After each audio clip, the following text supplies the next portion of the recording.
만나서 반갑습니다. 은혜의 시간 되시기 바랍니다. 인사 한번 나누시기 바랍니다.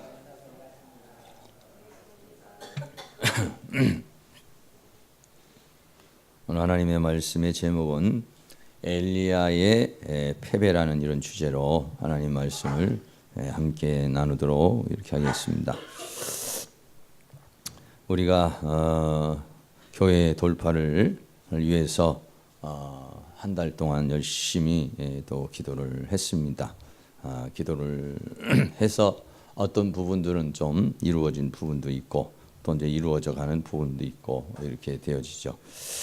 그런 상태에서 오늘 이 엘리야라고 하는 사람에 대해서 특별히 그 엘리야의 긍정적인 면보다는 엘리야의 그 부정적인 그런 면, 엘리야의 패배에 대한 이야기를 함께 살펴보려고 해요.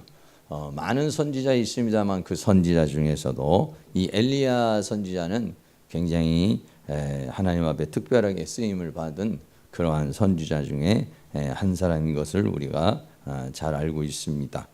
엘리야는 하나님의 그 뜻을 따라서 살아가면서 이스라엘의 가장 그 암흑 같은 그런 시대를 살아간 그런 선지자 중에 한 사람이죠. 우리가 잘 아는 대로 하늘에서 불이 내려오게 하고 또 더 나아가서는 그동안 3년 6개월 동안 막혔던 비를 내리게 하는 그런 그 대단한 그런 능력의 사람 우리가 알 수가 있죠.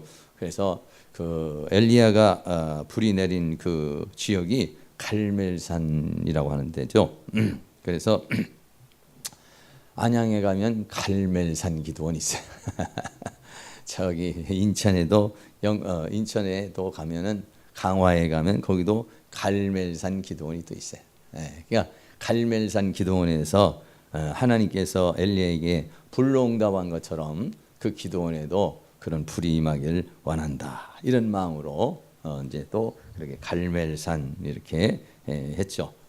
그리고 이제 또 인천에는 또 보면은 마가다락방이라는 그런 기도원도 있죠. 성령의 불이 처음 오순절에 임한 데인 것이죠.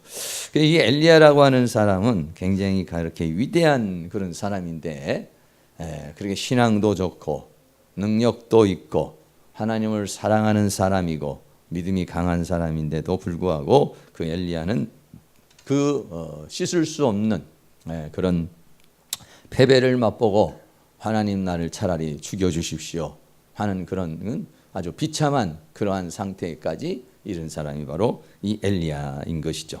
근데 이 엘리야의 인생이라는 것은 바로 우리들도 언제든지 바로 그렇게 될 수 있는 그런 그 상태라고 하는 것을 우리 함께 살펴보면서 엘리야에 대한 말씀을 함께 나누는데 성경 고린도전서 10장 12절 말씀에 보면 그런즉 선줄로 생각하는 자는 넘어질까 조심하라 이랬어요.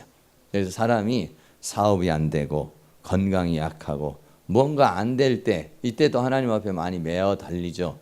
근데 오히려 많은 사람이 타락하는 것은 힘들고 어려울 때보다도 뭔가 됐을 때 뭔가 능력도 주어지고 물질도 주어지고 뭔가 자기가 원하는 것이 주어졌을 때는 내가 뭐 이 정도 기도했으니까 좀 안 해도 되지 이런 생각할 때 또 특별히 이번에 작전 기도 열심히 하신 분들은 이제 이만큼 기도했으니까 뭐 좀 이제 설설 해도 되지 않을까 이런 생각을 가질 수도 있어요.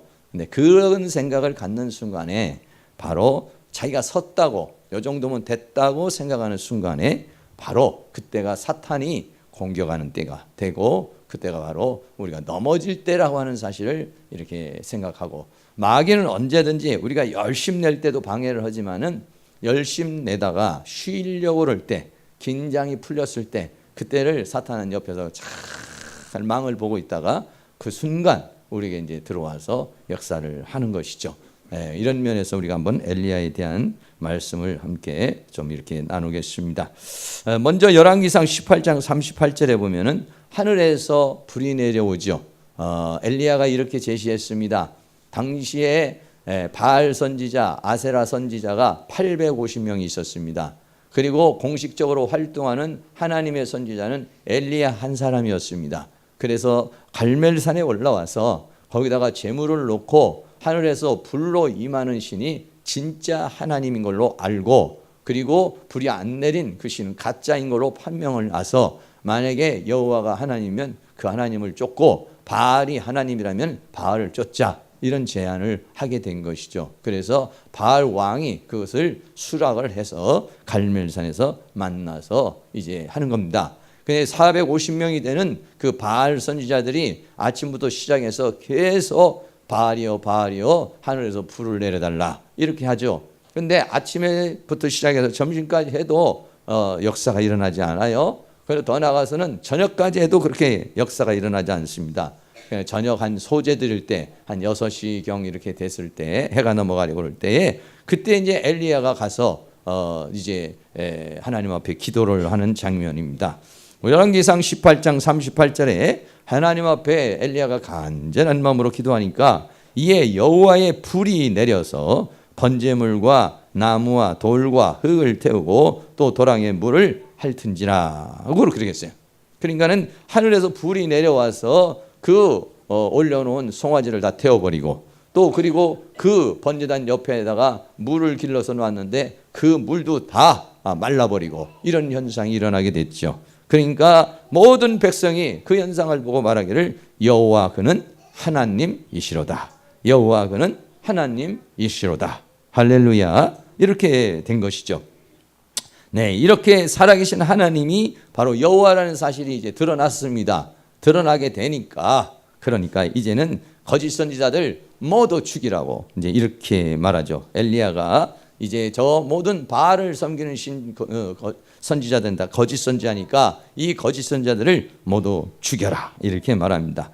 열왕기상 18장 40절에 엘리야가 저희에게 이르되 바알의 선지자를 잡되 하나도 도망하지 못하게 하라며 곧 잡은지라 엘리야가 저희를 기손 시내로 데려다가 거기서 죽이니라 그랬습니다. 그러니까는 바알 선지자뿐만 아니라 거기에 올라온 이 아세라 선지자, 이 사람들도 전부 데려가 가지고 기손 시내라고 하는 그곳에 가서 이제 죽음을 당하게 되는 모습 우리가 생각할 수 있게 되는 것이죠. 여러분, 사람이 1명, 2명 이렇게 죽는 것도 아니고 850명의 사람이 죽는다는 것은 이거는 대단한 무참한 그런 살육의 현장이라는 거 우리가 생각할 수가 있게 되는 것이죠. 기손 시내에 아마 피가 그 골짜기를 막 흘렀을 것이라고 이렇게 우리가 생각할 수 있게 되는 것입니다. 네, 그러고 난 다음에 엘리야가 뭐라고 말하느냐, 아합 왕에게 뭐라고 하느냐, 왕이여 이제는 올라가서 먹고 마시소서, 이렇게 말합니다. 열왕기상 18장 41절 말씀에 엘리야가 아합에게 이르되 올라가서 먹고 마시소서, 큰 비의 소리가 있나이다 라고 그렇게 말했어요. 아합 왕이 거기에서 이제 함께하고 있었는데 그 왕에게는 이 엘리야가 그렇게 나가서 이제는 먹고 마셔도 된다. 그동안에 가뭄으로 인한 고통을 당했죠. 3년 6개월 동안에 가뭄이 시작이 됐으니까 아합 왕도 사실적으로는 나라를 운영하는데 하도 굉장히 어려운 그런 상황에 있었습니다. 네, 그런데 이제 엘리야가 아합 왕에게 가가지고 큰 비의 소리가 있으니까 이제는 가서 이제 먹고 마시소서 그렇게 했습니다. 네, 그러고 난 다음에는 이제는 엘리야는 이제 중요한 것이 뭐냐면 살아계신 하나님을, 하늘에서 불이 떨어졌으니까 여호와가 하나님이라는 사실은 이제 입증이 된 건데, 중요한 건 백성들에게 필요한 건 뭐냐면 비가 와야 되는 것이에요. 비가 와야 되는 것에서 비의 응답을 위해서 이제 엘리야가 기도를 하는데 비의 응답이 많이 지연되었다는 겁니다. 열왕기상 18장 44절에 보면은 이 엘리야가 가서 한 번을 기도하고 사환에게 가서 한번 하늘을 쳐다봐라. 하늘을 바라봐도 구름 한 점이 없습니다. 또 한 번 기도합니다. 또 한 번 기도합니다. 6번째까지 기도를 해서 다시 하늘을 봐도 구름이 보이지를 않는 거예요. 그러니까 상당한 시간이 걸렸을 거라고 이렇게 생각이 들어가죠. 그래서 7번째에 이르러서는 가서 구름이 보이나 보니까 바다에서 사람의 손만한 작은 구름이 거기에서 일어나나이다 그랬어요. 그러니까는 엘리야가 이제 하나님께서 응답하시는구나. 아합에게 말하기를 비가 막히지 않도록 마차를 갖추고 내려가라고 그렇게 말을 하게 되는 것이죠. 우리는 보통 이제 이런 부분에서 인내해서 기도하면은 인내해서 기도하면은 하나님께서 이런 응답을 주신다. 이렇게 이제 우리가 많이 해석을 하지만은 사실적으로는 이렇게 7번씩이나 기도를 해야만이 이렇게 하나님의 응답이 주어진 것은 엘리야가 문제가 있었기 때문에 그런 것이죠. 무슨 문제가 있었냐면은 이 아합 왕에 대한 문제인 것입니다. 아합 왕이 누구냐면 바로 이 아세라 선지자나 바알 선지자를 있게 한 장본인이에요. 그렇기 때문에 이 국가의 흥망성쇠의 문제를 제일 먼저 책임져야 될 사람은 아합 왕인 것이에요. 그러니까는 이 아합 왕은 가서 먹고 마실 수 있는 사람이 아니에요. 이 사람은 그 현장에 살아계신 하나님을 체험하고 살아계신 하나님의 불이 내려왔을 때 아합 왕을 죽이든지 아니면 거기에서 아합 왕은 통렬한 회개를 해야 됩니다. 그동안 내가 여호와가 하나님인 것을 모르고 내가 이때까지 이렇게 왕노릇을 했습니다. 또 통치를 했습니다. 아세라 선지자를 섬겼습니다. 바알 선지자를 이렇게 양육했습니다. 하나님, 내가 죄인입니다. 이렇게 엘리야는 이 아합 왕을 다그쳐서 아합 왕을 거기에서 같이 선지자들과 함께 죽이든지 아니면 그 아합 왕을 그렇게 회개를 시켜서 하나님 앞에 돌아오게 해야 되는데 그렇게 하질 않았어요. 그렇기 때문에 이 기도는 지연이 된 것입니다. 더 나아가서는 뭐라고 말했냐? 천만한 작은 구름이 일어나니까 아합 왕에게 말하기를 비가 막히지 아니하도록 마차를 갖추고 내려가라 이렇게 말했어요. 무슨 마차를 가지고 내려갑니까? 이 왕은요 사실은 맨발로 가도 이거는 시원찮은 사람이에요. 왜? 나라를 그 꼴로 만들었기 때문에 이 아합 왕에게는 이런 관대함이라든지 이런 대우가 사실적으로 필요 없는 사람이에요. 그런데도 불구하고 엘리야가 잘못 생각하고 있는 것입니다. 무슨 얘기냐면은 타켓을 잘못 정한 것이에요. 지금 이 모든 문제가 어디서 온 것이냐? 이 아합 왕에게 온 것입니다. 그리고 또 어떤 모든 문제가 어디서 왔느냐? 아합 왕을 조종하는 이세벨이라고 하는 그 아내, 왕후의 문제인 것이에요. 그 아세라 선지자라든지 바알 선지자는 이 이세벨이 돈 주고 이세벨의 그 권력 아래에서 이제 양성된 사람들이에요. 그렇기 때문에 제일 원인이 누구냐면은 이 이세벨이에요. 이세벨을 죽이지 않는 이상에는 그 죄의 원인과 뿌리를 뽑아낸 것이 아닌 것이고 선지자들만 죽이는 것은 나무가 있으면 그는 가지치기만 한 것이라는 것이죠. 여러분, 사단의 세계라고 하는 것은 가지치기만 하면은요, 가지치기를 했을 때는 보이지 않지만 조금 있으면 뿌리에서 또 솟아나 올라와서 그대로 그 악의 영향을 주게 되는 것이죠. 그렇기 때문에 완전히 뿌리를 도려내버리고 원인을 도려내버려야 돼요. 여러분들이 기도를 하실 때도 하나님 앞에 회개를 하거나 하나님 앞에 기도할 때는 어떤 기도를 해야 되느냐? 뿌리, 원인이 무엇인가? 내가 오늘날 이렇게 된 원인이 무엇인가? 왜, 무엇 때문에 하늘이 막혀서 무엇 때문에 비가 오지 않고 왜 하늘문이 막혔는지 그 원인이 무엇인가? 그 원인은 바알 선지자, 아세라 선지자도 맞지만은 그러나 더 깊은 원인은 뭐냐? 이세벨이라고 하는 사람.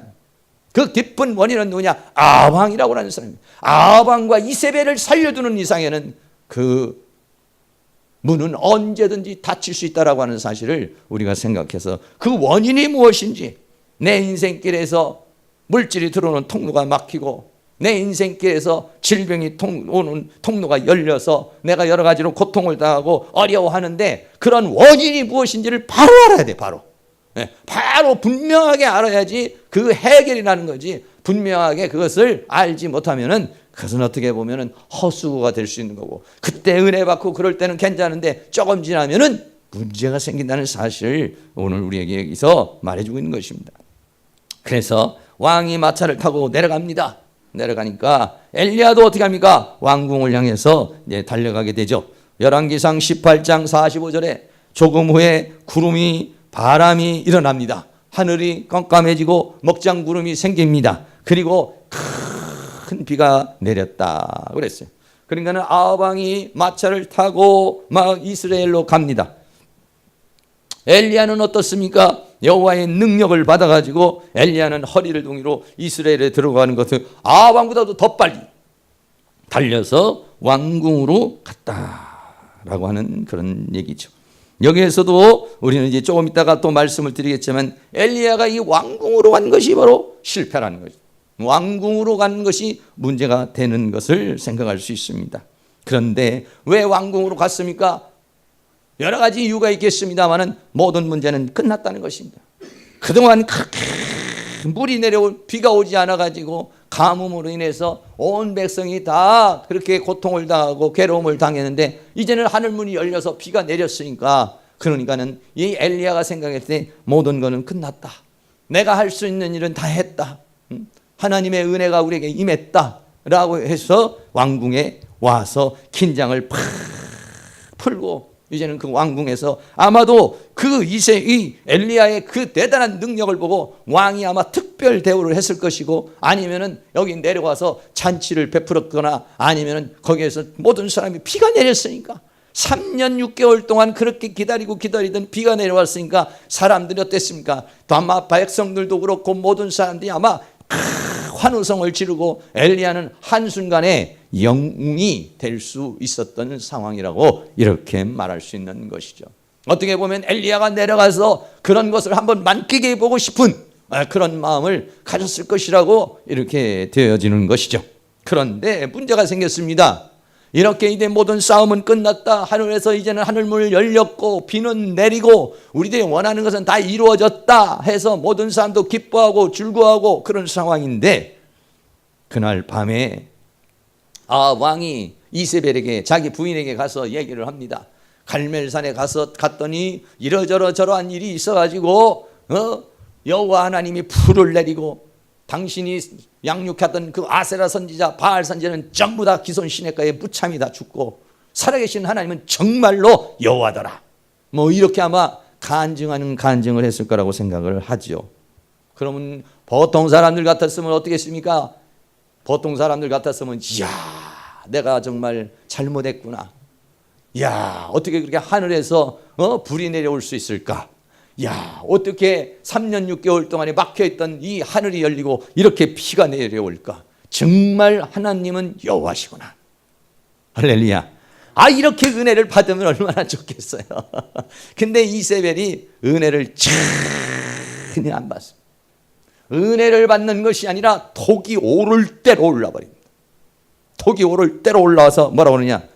열왕기상 왕상 19장 2절에 보니까 이세벨이 사자를 엘리야에게 보내.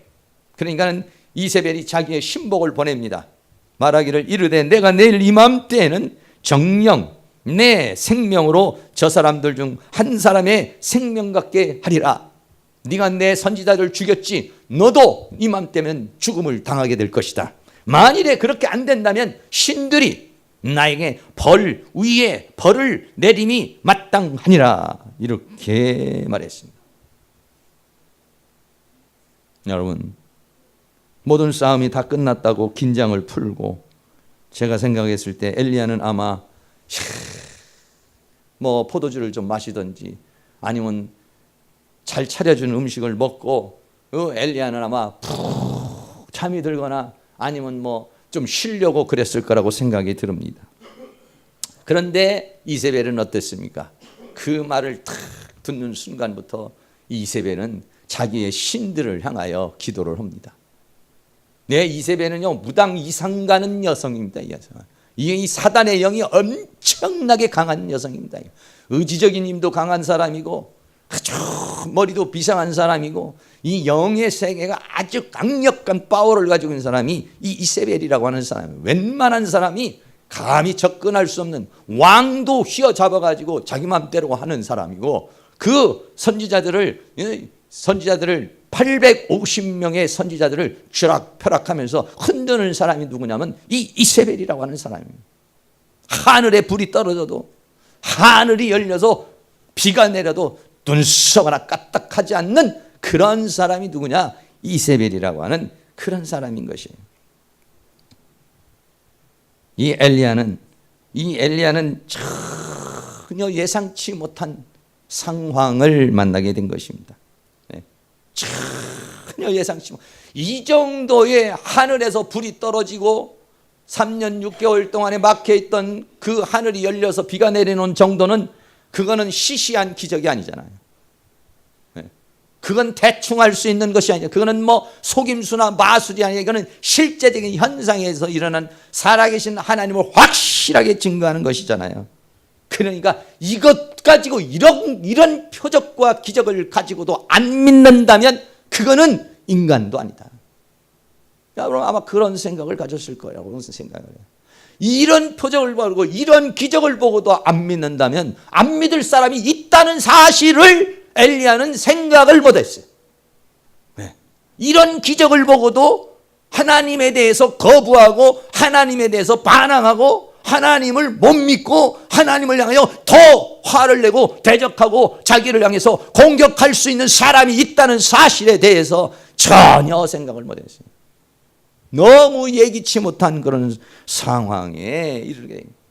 아마 이세벨은 이 시간부터 그렇게 보내기 전부터도 이세벨은 자기가 섬기는 신이란 신은 다 불러서 엘리야를 총 공격하도록 아마 그 사단의 영이 역사를 했을 것이라고 생각이 되지요. 그렇습니다. 때로는 우리 여러분들이 집에다가 여러분들이 생각할 때 이런 표적이 일어나면은 이런 기적이 일어나면은 내 남편이 믿을 것 같고 내 아내가 믿을 것 같고 내 자녀가 믿을 것 같고 이런 상황이 와서 정말 하나님이 어떤 이적을 베풀고 기적을 베풀었는데도 불구하고 까딱안 하는 사람들 많이 있죠. 그럼 어떻습니까? 저건 틀린 인간인가 보구나. 아주 종자가 다른가 보다. 이런 마음이 안 들어오겠습니까? 엘리야는 이 소리를 듣고 도망을 갑니다. 열왕기상 19장 3절 말씀에 저가 이 형편을 보고 일어나 그 생명을 위하여 도망하여 유다에 속한 부엘세바에 이르러 자기의 사환을 그곳에 머물게 하였다라고 그렇게 말합니다. 이 형편을 보고 이세벨이 역사하는 그 반응을 보고 850명의 선지자들 앞에도 눈썹 하나 따가지 않고 너희의 신은 잠들었는지 너희의 신은 출타를 했는지 어째서 불이 내려오지 않고 응답이 없느냐. 그 아방의 권력 앞에도 까딱 안 하고 그 선지자들 앞에서도 까딱 안 하던 이 엘리야가 한순간에 무너져 버려요. 한순간에 무너져 버리는 거예요. 왜 무너질까요? 다양한 심리와 다양한 영적인 상황이 여기에서 있습니다만은 우리가 다 추론하기는 어렵지만은 형편을 보고서 이 사람은 도망을 했다는 것입니다. 네. 조금 전에도 말씀을 드린 대로 사람이 좌절할 때가 있습니다. 언제 좌절합니까? 여러분들이 작정 기도하고 나름대로 애쓰고 몸부림을 쳤는데도 나름대로 기도 응답이 안 올 때, 또는 누군가를 위해서 헌신하고 희생하고 땀 흘리고 그 사람을 위해서 붙들고 기도를 하는데 전혀 변화가 없을 때 이럴 때는요 맥이 쫙 빠져버립니다. 이런 이세벨 같은 사람 만나잖아요. 내가 이 사역을 해야 되나? 내가 여러분 생각해도 갈멜산에서 그 불 떨어지게 하는 게 이 엘리야는 온 전심전력을 해서 자기의 모든 것을 쏟아내고 목숨을 걸고 한 일이에요. 그럼에도 불구하고 안 믿는 사람이 생기잖아요. 그럼에도 불구하고 반격하는 사람이 생기잖아요. 그러면은요, 이야, 지독하다. 어쩌면 저럴 수 있을까?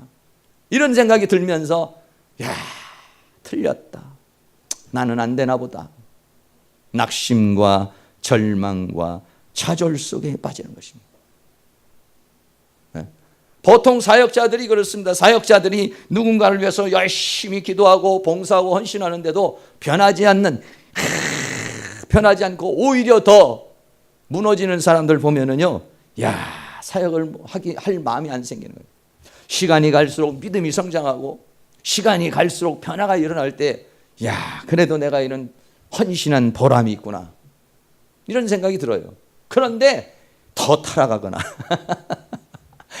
미동도 안 하거나 오히려 교회에서 의장 하면서 반기나 들거나 이러는 사람 보잖아요. 그러면은 내가 떠나야지. 내가 그만둬야지. 예, 여러분 그런 생각이 들어요. 저도 그러니까 목회를 하는 중에서 그런 경우가 한두 번 있습니다. 예. 우리 신학교 하면서도 신학교 하면서도 실망을 올 때가 있어요.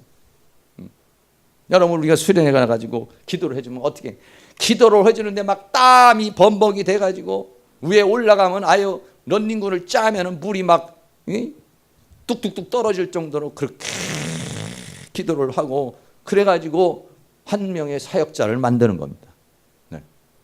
그런데 어느 날 뭐 한두 가지 기분 나쁜 게 있다고 한두 가지 섭섭한 것이 있다고 팍 돌아서서 그냥 막 비평을 하고 이러는 사람들이 있어요. 그런 모습을 보면은 정말 이렇게 그래 가끔 가다가 그런 생각 막 기도를 해주다가도 이렇게까지 해야 되나 꼭 이럴 필요가 있을까? 무슨 효과가 있어 이게? 무슨 의미가 있을까? 이럴 때는요 사람이요 맥이 쭉 빠지는 겁니다. 하고 싶은 마음이 안 생겨요. 하고 싶은 마음이. 여러분도 마찬가지일 겁니다. 자녀를 위해서 헌신하고 희생하고 막 노력을 했는데 전혀 변화는 안 되고 막 덤벼나 들고 막 이상한 쪽으로 가보세요. 야, 저놈의 새끼는 틀렸어. 아유, 그냥 그만둬야지. 인간이 거기에 좌절하는 겁니다.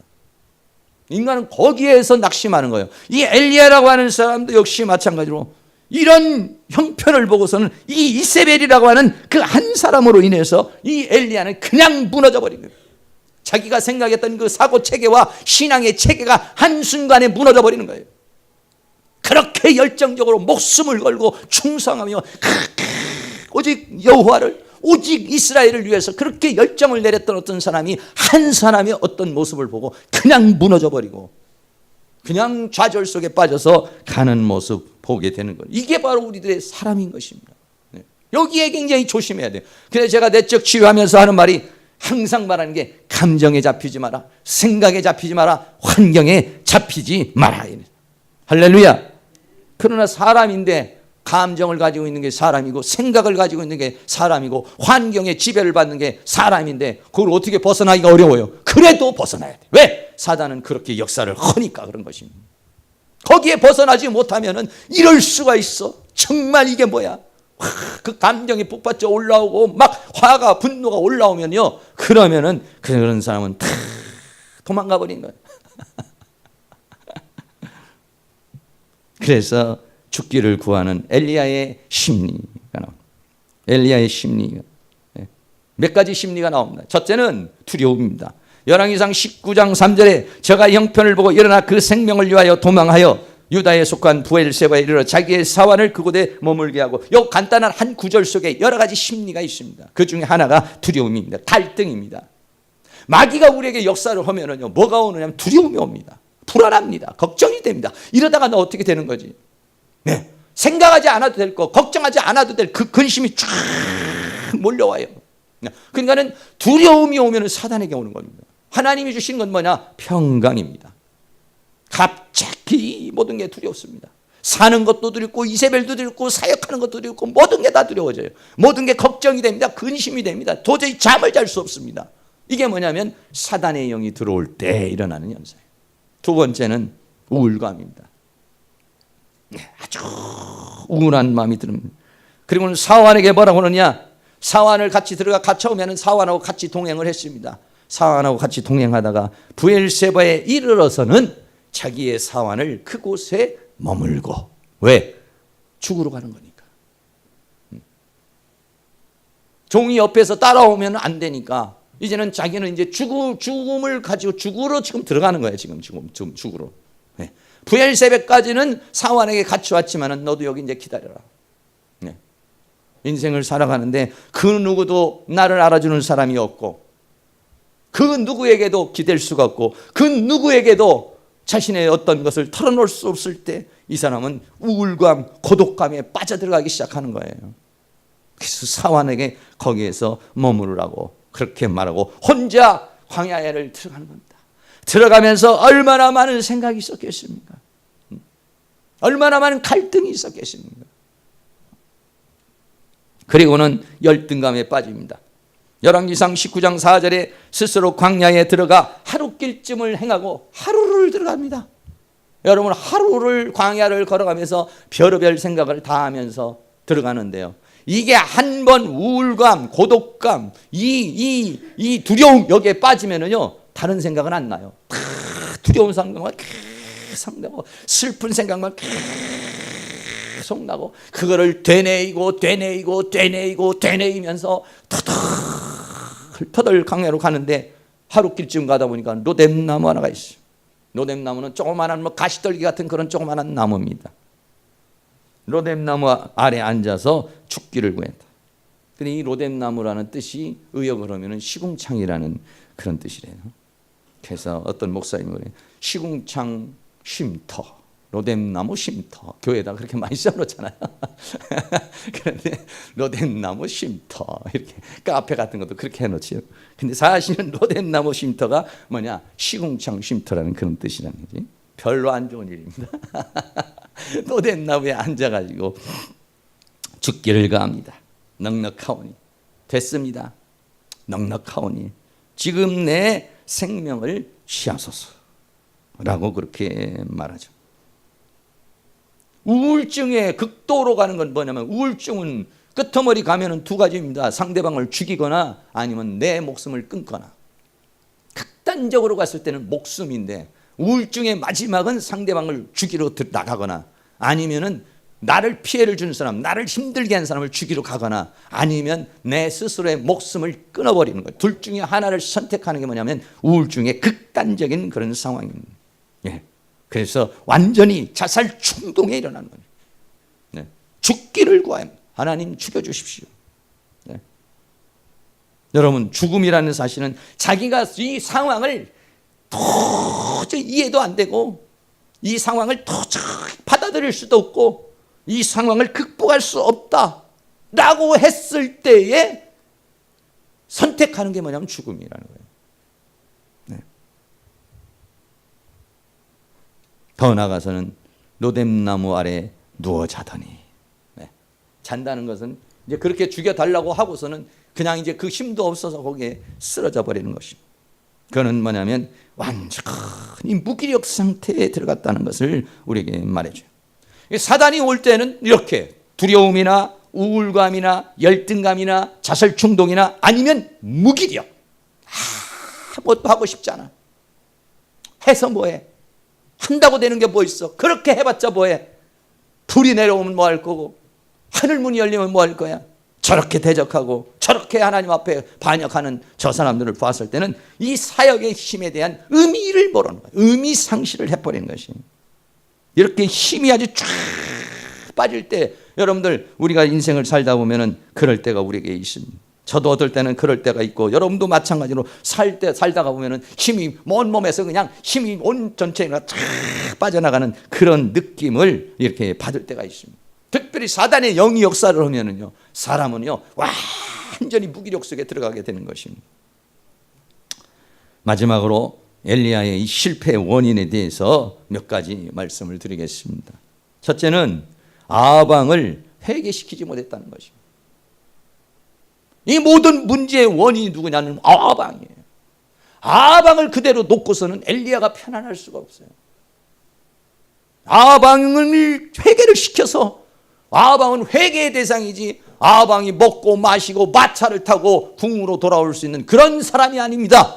아방은 갈멜산에서 죽거나 아니면 거기서 통렬한 회개를 엘리야가 시켰어야 되는 것입니다.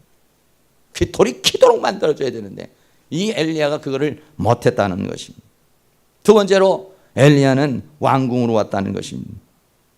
왕궁으로 오면 안 됩니다. 엘리야가 가야 될 것은 갈멜산입니다.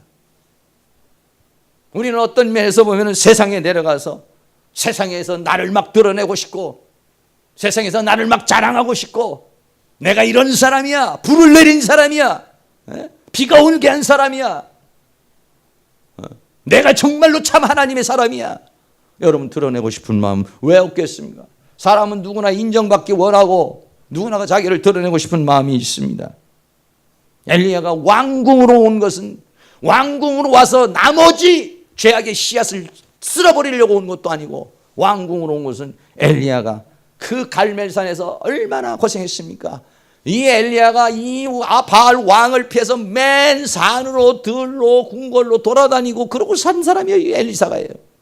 그러니까 어떻게 보면은 엘리야도 따뜻한 집이 그리웠을 수도 있겠습니다. 왕궁이 그리웠을 수도 있겠습니다.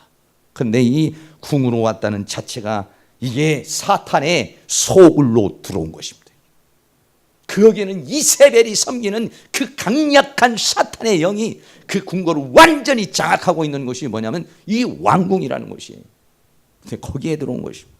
세 번째는 왔으면 이세벨을 죽여야 되는데 이세벨을 죽이지를 않았다. 그러니까는 이세벨이 그렇게 나올 것이라는 건 상상조차도 못한 것이에요. 여러분 그래요. 우리가 어떤 상상을 못한 일이 생겼을 때 정말 내가 전혀 생각하지 못한 일이 뻥 터지면 사람이 갑자기 멍해지는 겁니다. 이야 이럴 수가 있어. 멘붕이 오는 것이에요. 성경은 뭐라고 하느냐. 마태복음 18장 9절에 만일 내 눈이 너를 범죄케 하거든 빼어내버려라. 한 눈으로 영생에 들어가는 것이 두 눈을 가지고 지옥불에 들어지는 것보다 나으니라. 네. 그러니까는 이세벨이 뭐냐면은 이세벨을 처단의 대상이에요. 네. 이세벨을 제거하지 않으면은 그 이세벨을 통해서 이스라엘은 망하는 거예요. 내 눈이 범죄케 하고 내 손이 범죄케 하고 내 발이 범죄케 하면은 그거를 내가 통제하지 않고 그거를 자제하지 않으면은 그것 때문에 내 온몸이 지옥의 불구덩이로 들어가는 거예요. 죄악의 불구덩이로 들어가는 것입니다. 그러니까 이거를 잘라낼 수 있는 힘이 있어야 된다. 할렐루야. 근원을 잘라내야 합니다. 근원을 처리하지 않으면 안 돼요. 나를 지금 괴롭히는 이 질병의 세력, 나를 괴롭히는 이 물질의 세력, 나를 괴롭히는 음란의 세력, 나를 괴롭히는 어떤 습관의 세력, 나를 괴롭히는 나를 넘어지게 하는 어떤 세력의 그 뿌리가 무엇인지, 그 근원이 무엇인지 여러분 이걸 처리를 하지 않으면은 성령 충만하고 은혜 충만하면 괜찮은 것 같은데 어느 날 순간에 또 거기에 말려 들어가는 거예요. 내 눈을 빼어내 버려라.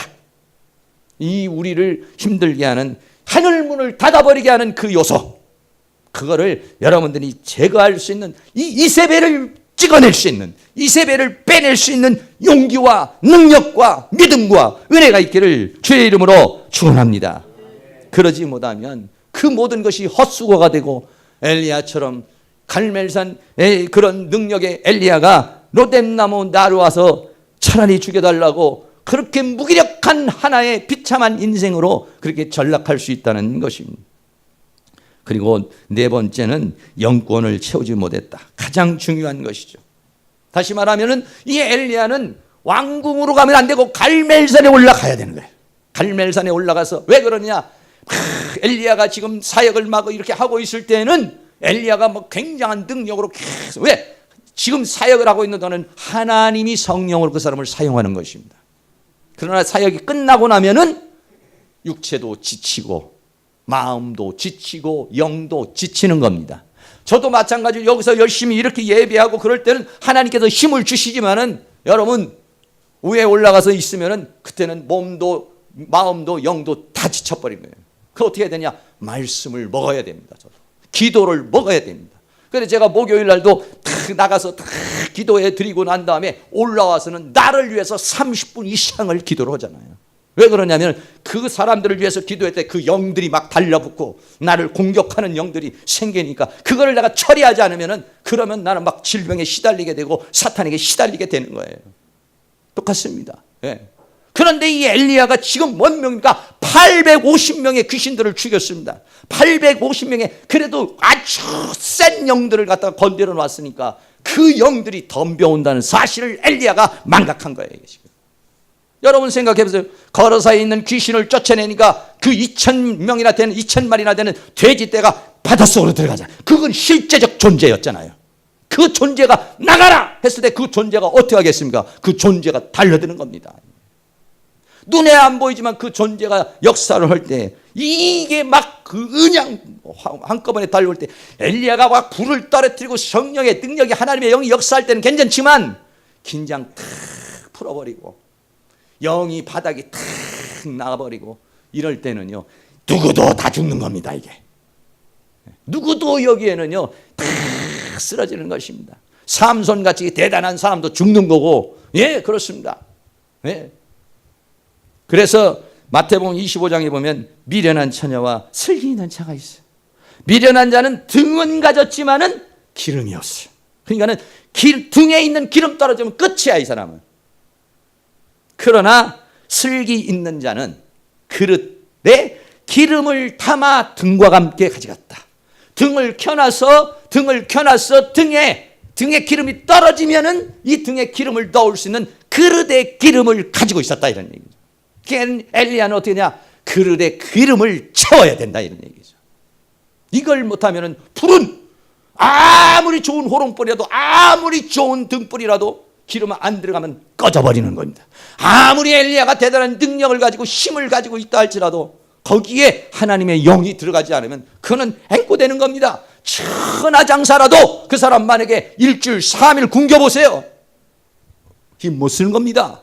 먹었을 때 힘이 생기는 것이지. 여러분 한 끼, 두 끼 아니면 3일 금식시키고 천하장사 나가버려 보세요.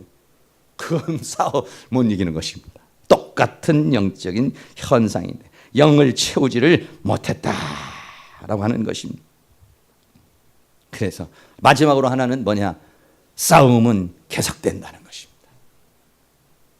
많은 사람들이 그래요. 옛날에 제가 그랬습니다. 우리 교회에서도 부흥회 막 하고 은사 집회하고 능력 집회하고 막 작정기도 맨날 작정기도 하고 맨날 기도하고 이랬으니까 그러면은 너무 힘드니까 요번 주는 다 휴식입니다. 나도 쉴 거고 여러분도 쉴 거고 쉽시다. 그래서 이제 저도 휴식을 취해요. 그래서 어떤 생각이 드냐? 인천만 있으면은 이게 그냥 영이 다 달라붙는 것 같아서 인천을 벗어나고 싶어.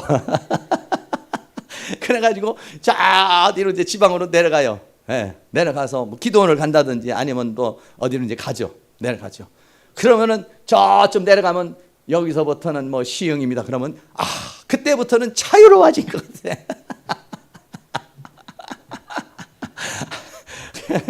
보통 그러잖아요. 우리 성도님들도 가다가 오늘은 다 계급장 떼고 오늘은 그냥 다 마음껏 놀아봅시다. 다 유행거도 좋습니다. 춤도 추세요. 이러잖아요.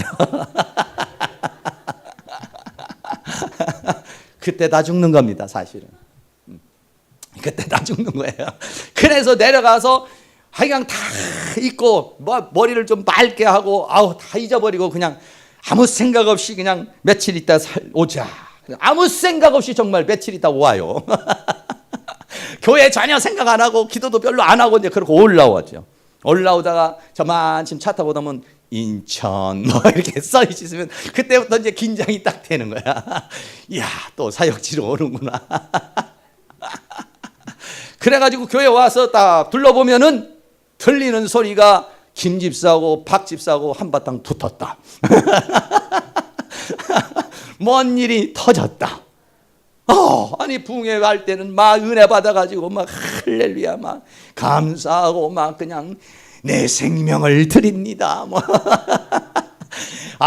이러던 분이 원색이 이상해져 버리고 이런 현상이 일어나는 거예요.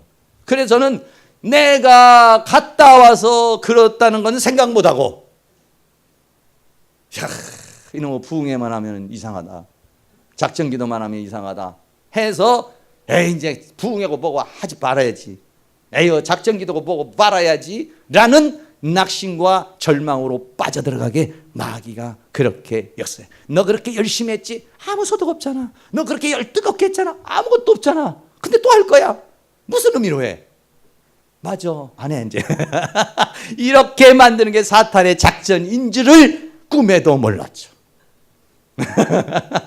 그렇습니다. 우리가 인생을 살아가는데 여러분도 마찬가지고 저도 마찬가지고 그렇습니다. 나름대로 열심히 해서 뭔가 열매를 얻는데 그게 안 이루어졌을 때는 다 낙심하는 거예요. 왜? 보람이 없잖아. 의미가 없잖아. 가치가 없잖아요. 그러면은 다 그만둬 버리자. 이런 마음이 들어오게 하는 게 사탄이에요. 그러니까 중요한 게 뭐냐면 부흥회하고 난 다음에 단도리를 해야 열매가 맺어지는 것이에요. 작정기도 하고 단도리를 해야 열매가 맺어지는 거예요. 이번 주부터는 자유다. 이렇게 혹시 생각하시는 분들은 그건 뭔가를 잘못해요. 이번 주부터는 진짜 지난번에 기도했던 것을 열매 맺을 때니까, 그 기도의 열매를 이젠 따먹을 때니까 하나님 긴장 풀지 않고 계속 기도하는 그런 삶을 살고, 정말 기도에 대해 사는구나, 성령 충만해야 사는구나, 하나님 은혜가 있어야 사는구나, 이거를 알고 살아가는 것이 그 사람이 현명한 사람이 되는 줄로 믿습니다. 할렐루야. 엘리야의 실패, 다시 한번 여러분이 잘 생각해 보세요.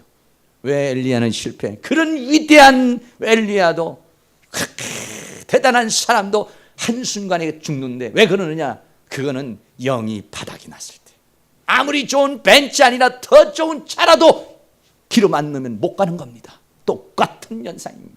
그래서 하나님이 왜 그러느냐?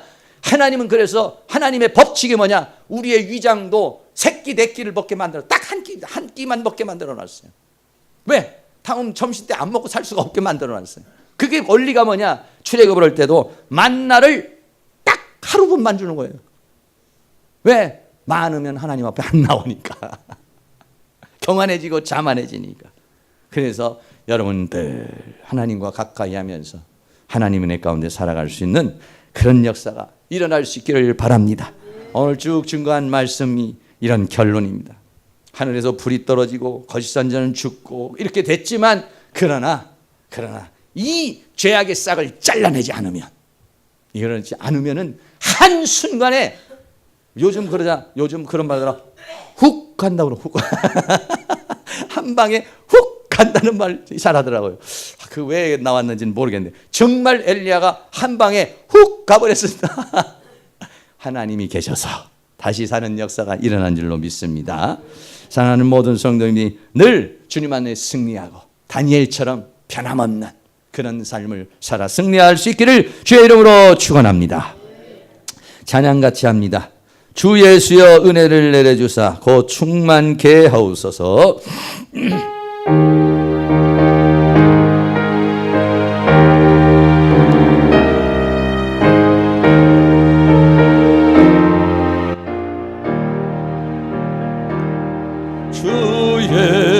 주여 은혜를 내려주사 곧 충만케 하옵소서. 잊어리고 목마른 나의 마음 저 성령을 부소서. 주 예수여 충만한 내 영혼에 부소서. 예수만 나의 힘 되고 내 만족함 됩니다. 주 예수여 죄에서 풀어주사 날 정결케 하옵소서. 이 세상의 유혹이 나의 마음 틈 못하게 하옵소서. 주 예수여 충만한 내 영혼에 부소서. 주 예수만 나의 힘 되고 내 만족함 됩니다. 4절합니다. 주 예수여 완전한 주의 사랑 나 받기를 원합니다. 그 사랑이 내 맘에 충만하여 날 기쁘게 하옵소서. 주 예수여 충만한 내 영혼 영혼에 부소서. 주 예수만 나의 힘 되고 내 만족함 됩니다. 내 마음에 임하신 주의 성령 늘 계실 줄 믿습니다.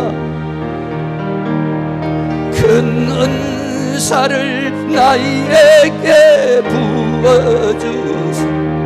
주 섬기게 하옵소서. 주 예수여 충만한 은 내 영혼에 부소서. 주 예수만 나의 힘 되고 내 만족함 됩니다. 오늘 말씀을 생각하면서 다 같이 한번 통성으로 기도합니다. 사랑과 은혜가 많으신 아버지 하나님 감사합니다. 오늘도 하나님께서 우리에게 은혜와 사랑 가운데 인도하여 주시고 붙들어 주신 것 감사합니다. 아버지 하나님, 엘리야는 그렇게 위대한 하나님의 사람이었었지만은 한순간에 그의 모든 것이 무너져 버리고 말았습니다. 하나님, 우리도 이렇게 될까봐 두렵습니다. 성령님 도와주시고 인도해 주시고 함께해 주셔서 늘 깨어서 근신하여 기도하는 저희들 되게 하여 주시고 언제나 변함없는 그런 신앙생활 할 수 있도록 성령이여 역사해 주시고 붙들어 주시기를 간절히 원합니다. 주님 도와주시고 인도해 주시기를 원합니다. 하늘의 성령으로 역사하시고 주의 능력으로 역사해 주시기를 원합니다. 우리를 아버지 아니며 괴롭히며 나를 쓰러뜨리는 그 원인된 모든 가시들을 아버지여 뿌리째 뽑아낼 수 있는 능력의 역사가 있게 해주시기를 간절히 원합니다.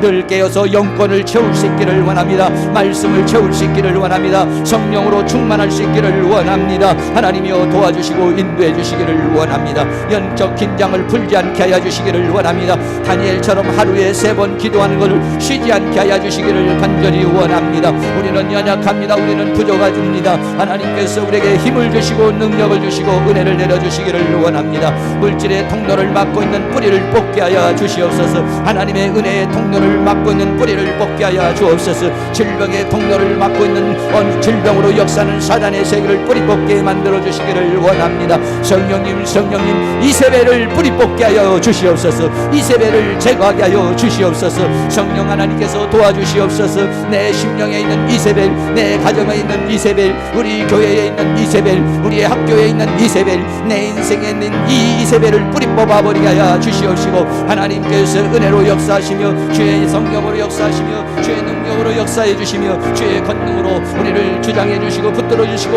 함께 해 주시기만을 간절히 원합니다. 주님 도우시고 인도하여 주시옵소서.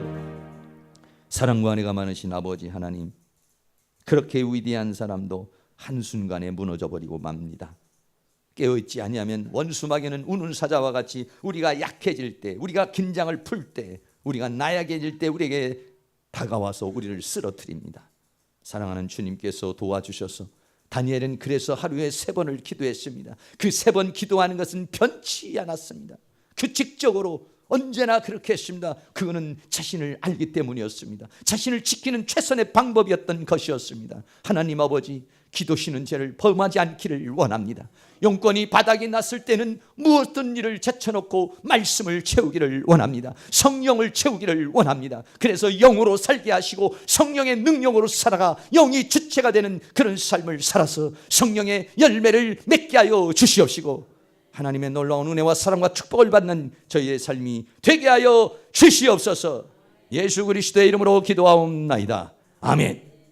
다 같이 자리에 일어나서 행군 나팔 소리 힘차게 한번 찬양하겠습니다.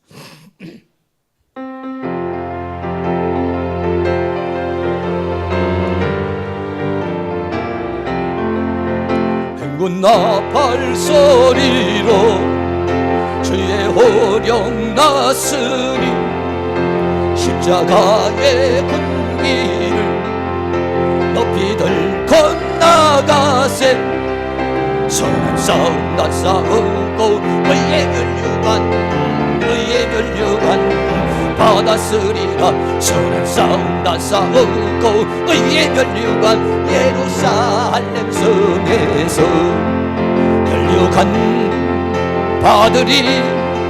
저 요단강 건너 우리 싸움 마치는 날 의의 면류관 예루살렘 성에서 악한 마귀 권세를 모두 깨쳐버리고 승리하신 주님과 승전가를 부르세.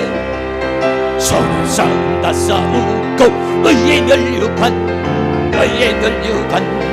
받았으리라. 선한 싸움 다 싸우고 의의 면류관 예루살렘 성에서 면류관 받으리. 저 요단강 건너 우리 싸움 마치는 날 의의 면류관 예루살렘 성에서 달려갈 길 다 가고 싸움 모두 마친 후 주와 함께 기쁨을 용사들아 누리세. 선한 싸움 다 싸우고 의의 면류관 받았으리라. 선한 싸움 다 싸우고 의의 면류관 예루살렘 성에서 아멘. 면류관 받으리. 저 요단강 건너 우리 싸움 마치는 날 의의 면류관 예루살렘 성에서. 할렐루야. 지금은 우리의 영원한 생명의 구주가 되시는 예수 그리스도의 은혜와 하나님 아버지의 끝없는 사랑하심과 성령님의 감화감동 교통 충만케 하시는 은혜의 역사가 이 시간 고개 숙인 사랑하는 모든 성도들의 머리 위에, 가정 위에, 삶 위에, 이 교회 위에, 학교 위에, 민족 위에, 세계 위에 지금으로부터 영원토록 함께 있을지어다. 아멘.